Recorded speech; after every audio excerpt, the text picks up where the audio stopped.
My next upload for this evening with regard to all these matters that I'm discussing and sharing about ad nauseum without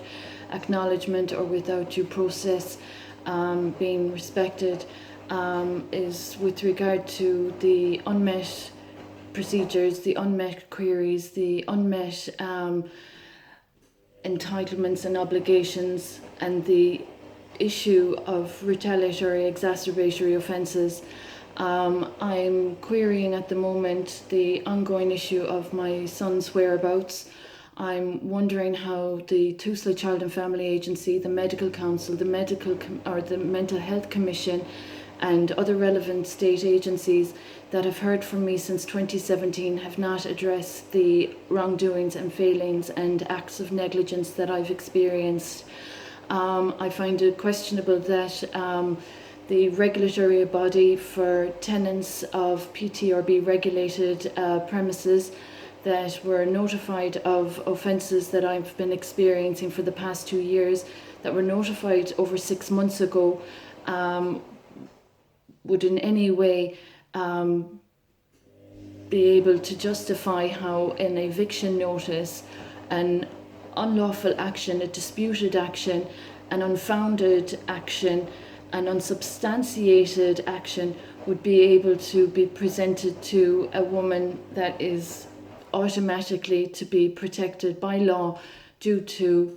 not just legislation, society, heritage, ancestry, but due to prior and former employment. So I'm just wondering how any of these individuals that have been violating my human rights are being entertained with further offences against my son and I, and while trespassing on my marital property.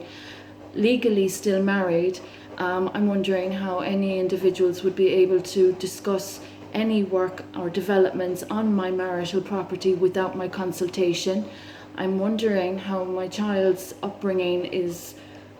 without my involvement, unlawfully separated from me, and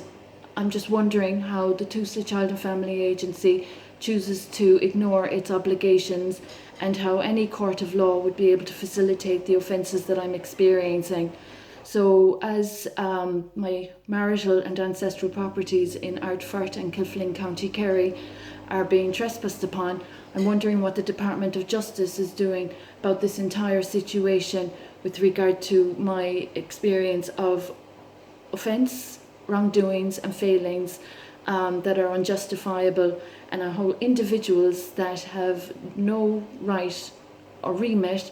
are in my proximity for the past 2 years, violating my privacy and discussing matters that are not in any way their lawful entitlement to be discussing. So I'm just very curious about the role of the relevant agencies and establishments not addressing their obligations, and I'm also concerned as a legally married mother how any women in a modern society would be facilitating or just even tolerating any abuses against women and children's rights for the sake of those that are of very serious theft, fraud and very serious offences against my child and I. So for the Honourable Government and the State Ombudsman's attention, I'd appreciate the applications and procedures that I commenced in 2017 being addressed. This situation is deplorable. There are very serious violations continuing, and there is not consent for any individuals to be on my marital farm holdings in Ardfert or Kilflin. There is no consent from Mrs. Maria McElligott for any individuals to be on my property, and those that have been conducting any lawful or unlawful transactions without my consent or without my consultation are in contempt. And I would appreciate the relevant agencies and establishments addressing the fact that there are also PTRB violations and whistleblower protection laws being violated. So those in defence of justice, I would appreciate that those on my properties and those in my proximity and those that have been intruding upon my child and those that are offending sacred light of my light body, etc., etc., etc., I would appreciate the relevant agencies and the honourable government practising honourability in this very dangerous offence against a law-abiding citizen of legislation and societal developments. This is ad nauseum, it's tiresome, and it's highly disrespectful and very embarrassing that this kind of a situation is going on. So those that are trespassing on Ardfert and Kilflynn properties of Maria McElligott and my spouse are not lawfully permitted to do so. And my child unlawfully from my care is a missing person, and I'd appreciate the honourable government addressing the abuses that are occurring.